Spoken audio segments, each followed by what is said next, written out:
You know what I really hate, Zoe? What's that, Carla? When you log on to a podcast, press play, and they put an advert on before it's even started. Oh, me too. They're so annoying, aren't they? Yeah. You know what one I heard the other day? Go on. You can get 10% off at www.badfishmerch if you put in promo code RERUN at checkout. Oh, yeah, I heard that one as well. Oh, I quite like that one, actually. Oh, why'd you like that one then? I really like the stuff you can get on there. You can get T-shirts with all kinds of slogans or pictures on the front of whatever you want. And they do it in all different kinds of effects. So you can get leather effect or glow in the dark. It's actually really cool. Oh, well then we should definitely tell our listeners to head over and put RERUN in as a promo code, I guess. Badfishmerch.com. Oh, you know what we've just done, Zoe? What have we done? We've only put an advert in front of our podcast. Oh, we have as well, haven't we? Do you think they'll notice? No, move on. Let's roll the titles.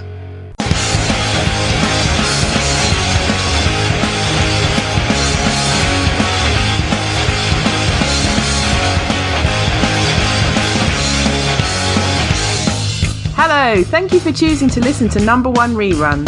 We are Zoe and Carla, and each episode we get pop culture nostalgic after asking the listeners one simple question. Give us a date.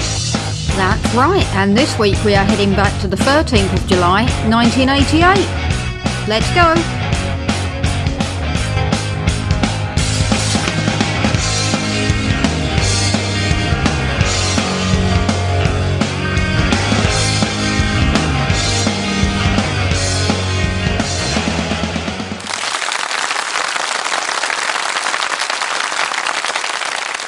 Hello, Zoe. Hello, Carla. So, as we just said, this week we are heading back to the 13th of July, 1988. And this one has been sent in, well, I was going to say a friend of a friend, but I'd like to think he's kind of become my friend as well now. Does he think that though, Carla? Well, I'll let you be the judge when I say I have a group Instagram DM thread going with him. Yeah, but you're not. But it's a group Instagram. It's only a friend when you can Instagram him one-to-one. Is it only a friend when you're in a WhatsApp group? An Instagram one's lighthearted, isn't it? I don't even know if you're a friend in a WhatsApp group. I'm in all kinds of WhatsApp groups, and I'm not friends with some of the people I'm in. Oh, let's not hope they're listening. Everyone's going to be thinking, oh, is that me? Is it me? Is it me?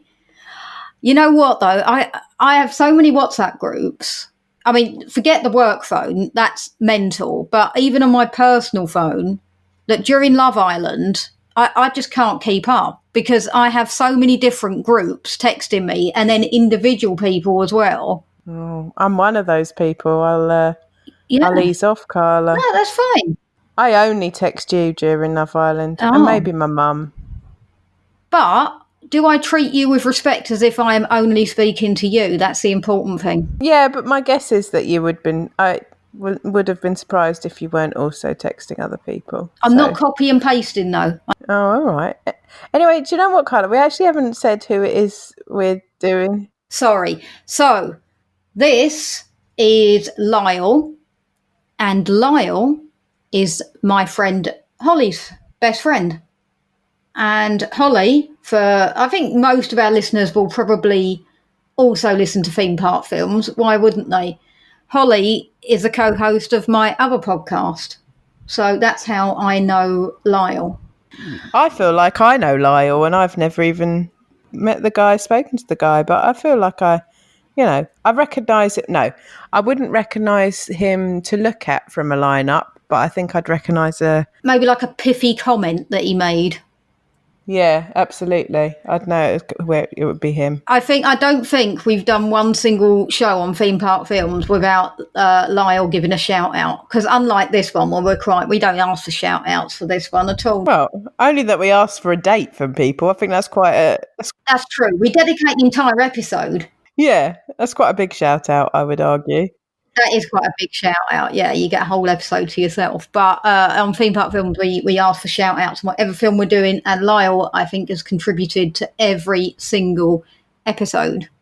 And if you want to hear Lyle, sorry, the sound isn't great on this one. Something went horribly wrong with the sound, but he guested on our episode of The Mummy, if you want to go and hear what Lyle talks like. He's from Gloucestershire. He doesn't sound like what I would have thought you'd sound like if you come from Gloucestershire. He's very well spoken. Yeah. Very handsome man. Is he? Mm. You do say that like you're about 90. Right, anyway, sorry, we've waffled on long enough now. So this is everything that happened on the day that Lyle was born. This is his birthday. The number one song in the UK on this date was Nothing's Gonna Change My Love for You by Glenn Medeiros. I like that song.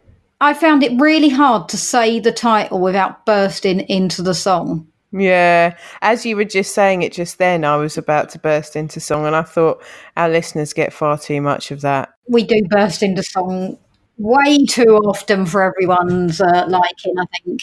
All I say is we've never had a compliment on it. We've never had a complaint either. No news is good news. Exactly. So this is a really naff. No, it's not. Oh, it is. It's terrible. But it's one of those songs that it's so bad it's good. I don't agree. This is what the term guilty pleasure is made for, this song. But I think it's just of its day. I don't think it's particularly... I think it was a bit naff then. Really? I think had it come out maybe early 80s, 81, possibly 82, you might have got away with it. But by the time 88 came along, think of all the other things that were happening in 88. It was all going towards, like Nana Cherry and Soul to Soul were about to come out the following year, and Betty Boo was about to come out, and then you get Glenn Medeiros. No, all right, that's fair. Did I just hear some kind of organ in the background then? I do not have an organ out, I can confirm. No organs around here, thank you. Oh. I've just Googled Glenn Medeiros to see what he looks like. Kind of like, I don't know if this reference will mean anything to many people, but he kind of had that Joey Lawrence look about him. He does. He does. A lesser, not as good looking Joey Lawrence. That's exactly who he looks like. Yeah. He had another minor hit, didn't he, in about 90 or 92 with She Ain't Worth It, which was a duet with Bobby Brown. I mean, I don't remember the Bobby Brown one, so for me, he was very much a one-hit wonder. I'm surprised it made it to number one in the UK, actually, because I would have thought it would have been popular in the States, but I'm surprised we embraced it quite as much. Yeah, we certainly did, didn't we? Yeah. It's played everywhere. It's used in an advert, isn't it, now? Is it? What advert? Yeah. Definitely been used in an advert. Okay, well, that's really useful information. In 2009, the song was used in France in a television advert for Spontex sponges. Other sponges are available. Yes. And then the song was additionally used in a commercial for Thinkbox in the UK in 2015. During the same year, Carla, here we go. A song was used in an episode of Coronation Street where characters Beth Tinker and Kirk Sutherland got married. How lovely. Okay, so the number one film in America on this date was Coming to America. Yet another Eddie Murphy film. I know, he crops up everywhere, doesn't he? I mean, we didn't have much to say about him the first time he cropped up. Now we're on about the fifth time. I'm all out. I mean, we've talked about the Mel B incident. I mean, I don't know any other incident worth talking about. The only thing I would say is that actually, for once, I do think this is him in a decent film. It was of the time. Playing exactly the same character that he plays pretty much in everything. And that's my problem. That's why I get myself all mixed up with his films. The only one I can call out separately is Nutty Professor. Only because he plays a woman in it. But otherwise... I quite liked The Nutty Professor when it came out, but I haven't watched it since it came out. And it's the kind of film I don't want to watch because I know I now won't like it. Wasn't that out when we were at the cinema together? Not together. Oh, I thought it was. I'm sure a Nutty Professor film was out when we were at the cinema.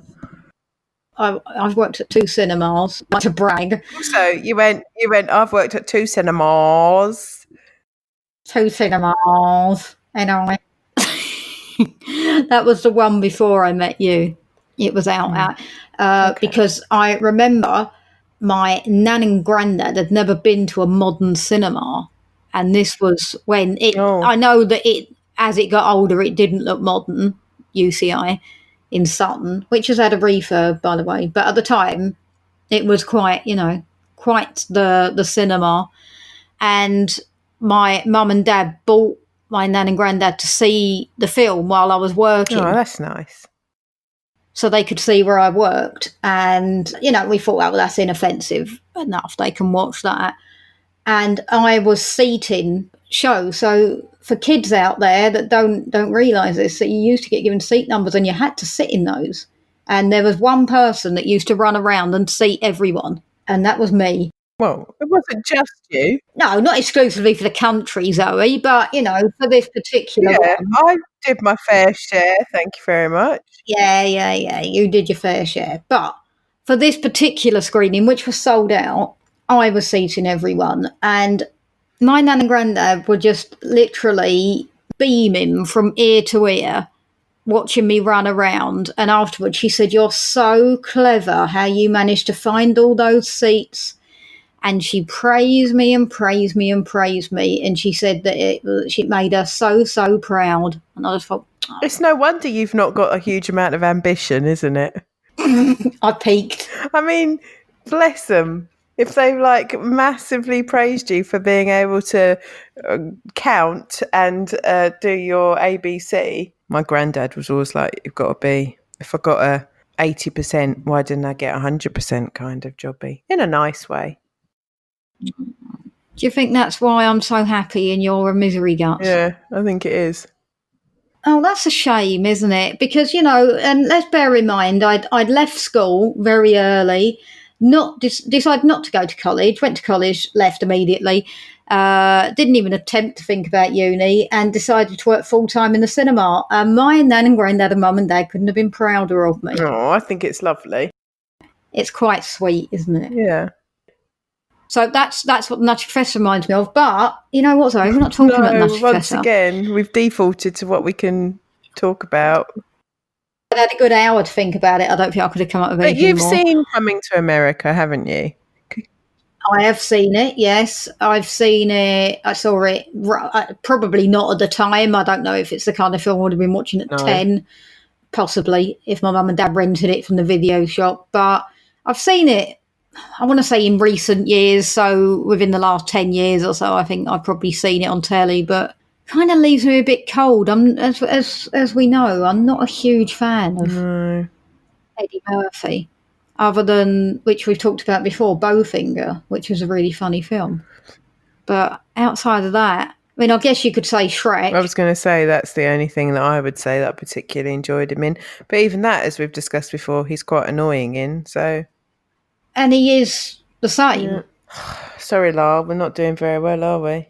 But really, is it Lyle's fault for picking a wrong one on the day he was born? Absolutely, of course it is. Thing to work with. That said, Carla, I'm quite on board with the TV choices, so let's hope yet. Well, do you want to go first then on your TV choice? So at this part of the show, for people that don't normally listen, who's that? Who's not normally listening to this? By now, they're stalwart. I learnt a new word, by the way. Oh. Stan. I stan. It's like when you're like a big supporter of something. Stan? Yeah. I think this is where it comes from. I'm going to sound like such an old person now. You know Eminem, Stan? I do, yeah. It comes from that, I think. Oh, you're talking modern terminology. Yeah. Yeah. So you say, I stan for somebody means like I'm a big fan of somebody. I had to teach Lyle's friend, Holly, a term the other day when we were watching Love Island. She WhatsApped me and said, "What does dead ting mean?" And I had to explain it. I Googled it. I've heard people say that before. Not about me. No, of course not. They're saying, if you're anything You're not a dead ting, Carla. Yeah. Yeah. You're anything but a dead ting. I like the fact that she came to me for help. You're rough, basically. Well, in her mind, I come from Croydon. True. Which, but technically, I live 10 minutes from Croydon. But, that's near enough for Holly to decide that I know every single slang term that there possibly is in the Urban Dictionary. Right, so on to the TV guide, as we were saying. So at this point in the show, we each pick one thing from the TV guide of that day that we would have been watching. And what have you gone for, Zoe? So, Carla, I picked Record Breakers. Again, struggled not to break out into the song. You have no idea how much I had to swallow to stop myself from singing. Now, Record Breakers does what it says on the tin, really. It was a show about people trying to break records. So Guinness World Record, not necessarily world records, right? They did also do wasn't always a world record they were trying to break, was it? Of course it was. What other kind of record would it be? I don't know. As I said it, I was thinking, is there a Guinness national record? What, a record of in Leicester? Yeah. No. Okay. So the idea of the show was that people wanted to break records. The important part of the show is that it was presented by Roy Castle. Roy Castle, people who know Roy Castle just think of him really fondly, I think. And I can't think about him without thinking about his trumpet, which isn't a... Imagine if I just bleeped trumpet. Explain.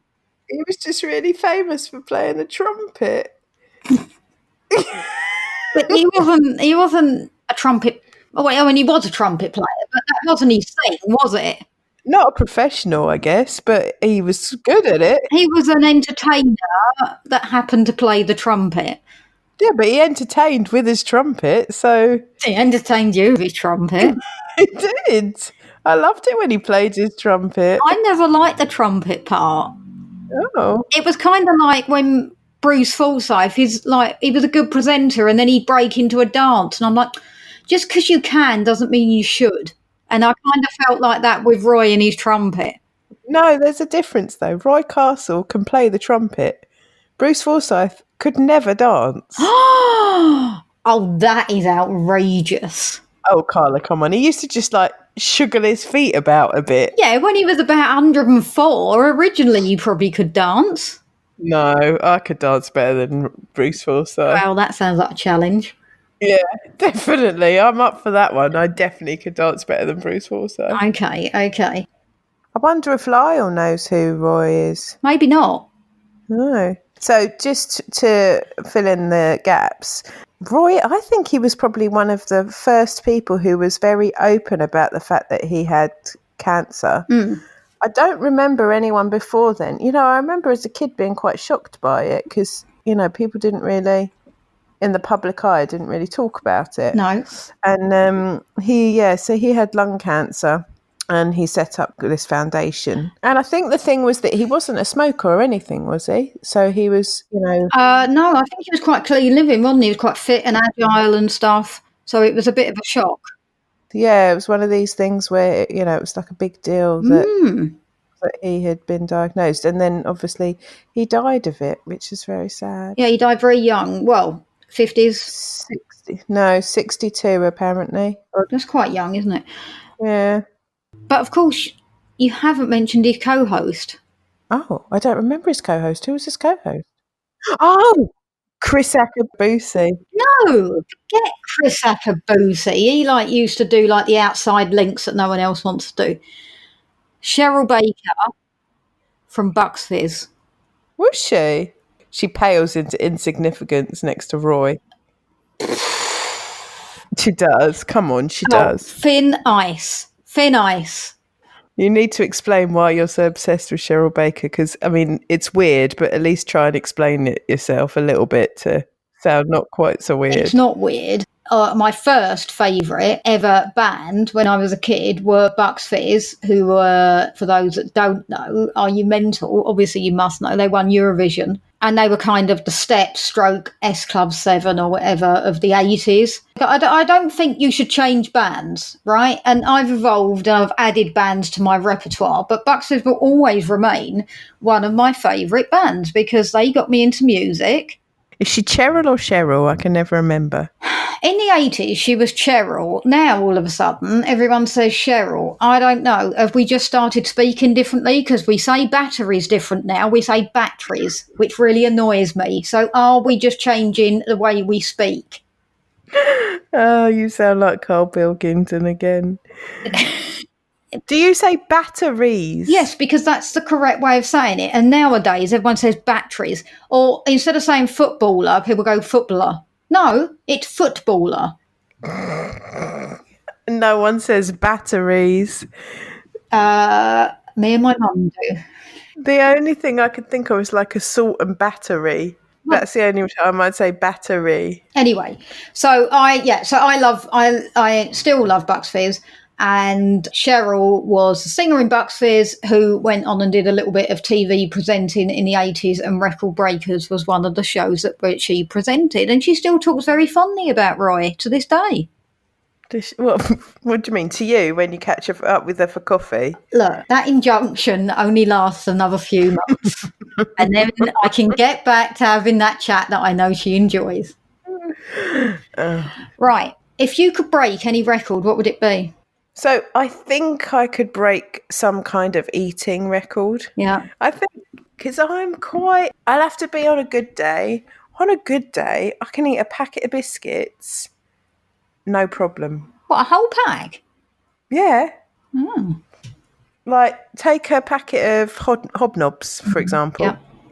Yeah. For our American listeners, they are delightful chocolate-covered sort of oaty biscuits. And with a funny name. So, win-win. I could easily, not even on a good day, on a mediocre day, eat a packet of hobnobs. Yeah, but I don't think that's a world record, is it? I could eat a packet of hobnobs in 24 hours. Rubbish. Someone's got to have done that. All I'm saying is, Carla, that if that is anything to go by, I think I'm quite good. Could you eat like 4 packets in an hour? Yeah, definitely. Or about in 10 minutes? No, not in 10 minutes. Oh, I don't know what the record is. I'm sure there is one. One of the times I went to New York, I went to Coney Island. Mm-hmm. And in Coney Island, they do a hot dog eating contest. Yeah. And that I couldn't do. It made me quite physically sick, like seeing...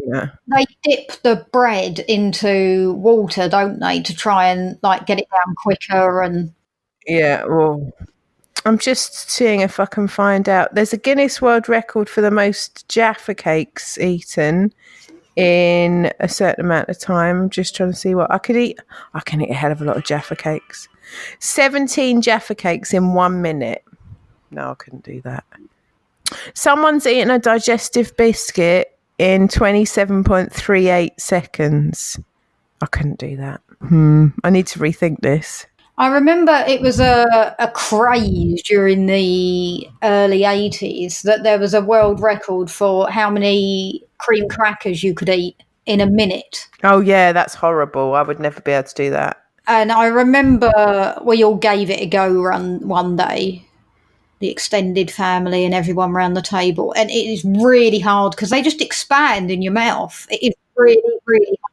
Dust and stuff that you have to deal with. Yeah. I mean, obviously I was about 5 at the time, so, a bit unfair. I had a smaller mouth, but even now, that's a hard thing to do. That's what we used to do in the 80s, folks, because we didn't have iPads. Well, and you only had 4 television channels, so what are you going to do? 4 TV channels, no iPads. We were all sitting, choking ourselves on cream crackers. I have just found one that I think I could break.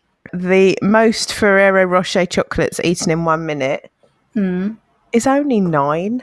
Oh, that seems low. I could break that one, I reckon.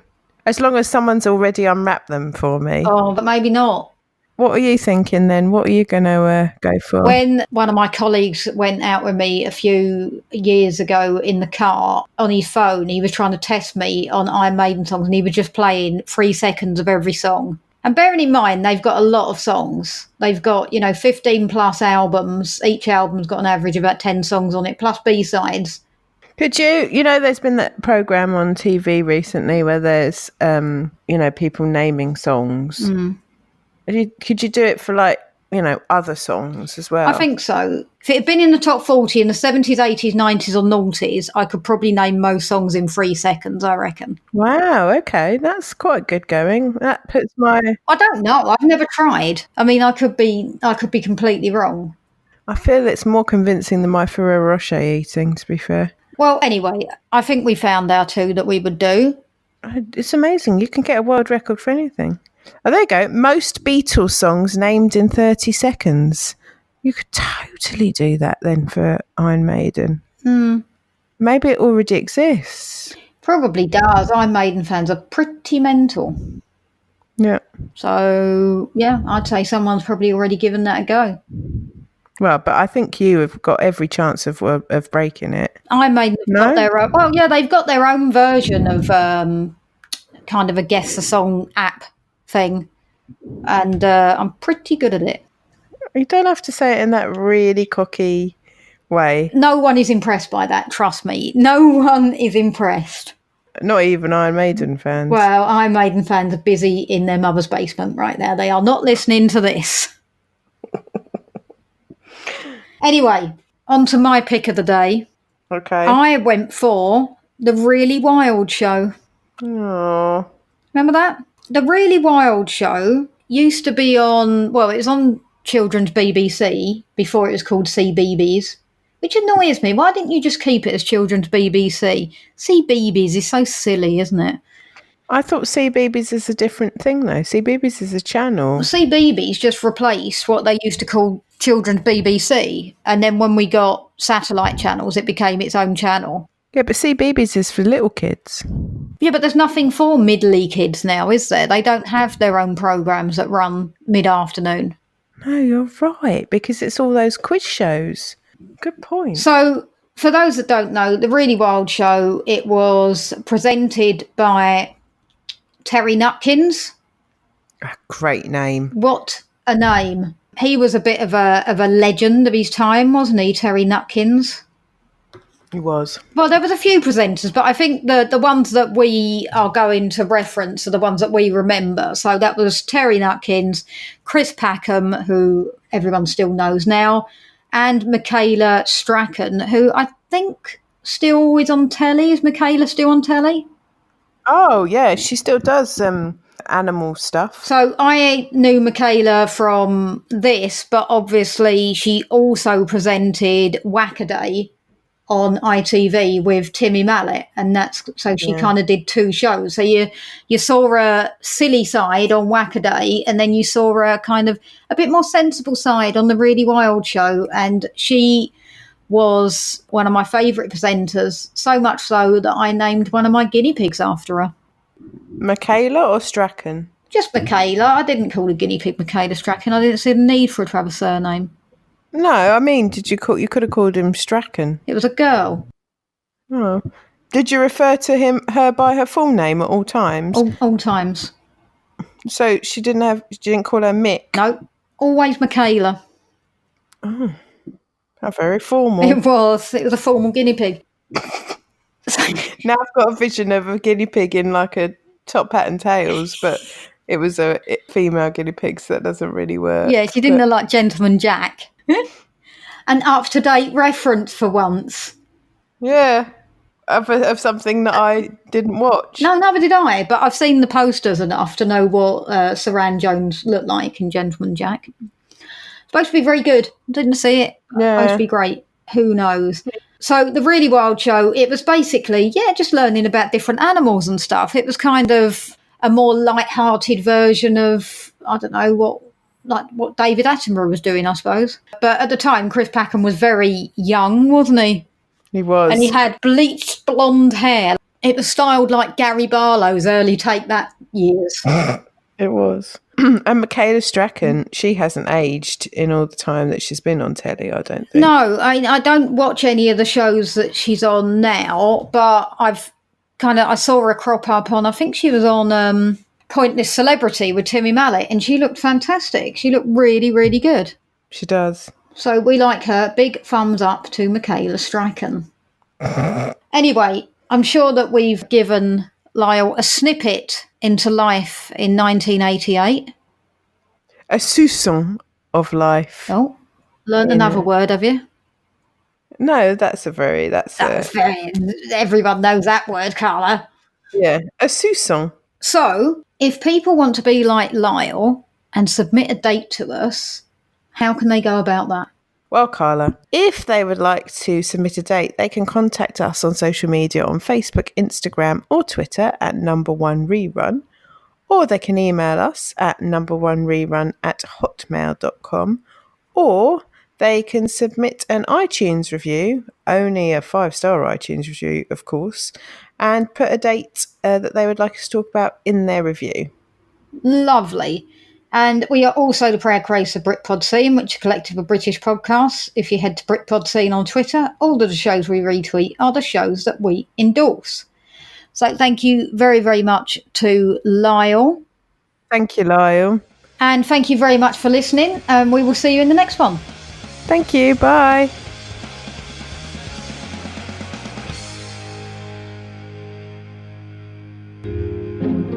Number One Rerun podcast is part of Britpod Scene, an independent network of uniquely British podcasts that's always growing. Check out BritpodScene.com or follow Britpod Scene on Twitter to find out more.